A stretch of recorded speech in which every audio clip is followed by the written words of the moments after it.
మరంతే, సగం అది సగం ఇది నచ్చదు మనకి. పడితే గట్టిగా ఒకటే పట్టు పట్టాలి. అటు ఇటు కానీ భక్తి చేస్తే చిరాకు నాకు. కాసేపు పట్టిపోయి ఆ మీది కరెక్టేలే అని వాళ్ళతో భజన చేసి, కాసేపు ఇటు వచ్చి ఆ మీది కూడా కరెక్టే అని ఇటు భజన చేసి నాకు చిరాకు అది. నమ్మావా ఒక దేవుడు, యేసు ప్రభుని నమ్మావు అంతే, ఆయనే దేవుడు. చచ్చినా బతికినా ఉన్నా ఏమైనా, ఏమి ఉన్నా లేకపోయినా ఏమైపోయినా ఇక ఆయనతోనే ఈ జీవితం ముగిసిపోవాలంతే యేసు నామములో. అన్యులతో కలిసినప్పుడు వాళ్ళదే, క్రైస్తవులతో కలిసినప్పుడు వీళ్ళదే కాదు. ఒకటే పట్టు, ఒక్కడే దేవుడు. హృదయంలో కూడా మా దగ్గర ఉన్నదానికి స్థానం ఉండటానికి లేదు.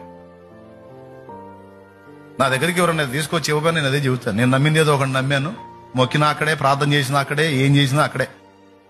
ఇంకో దానికి చేయి చాపేది లేదు, ఇంకో దగ్గర మొక్కేది లేదు, పోయా అంటాం. వాళ్ళకు కూడా బాధ ఉండదు.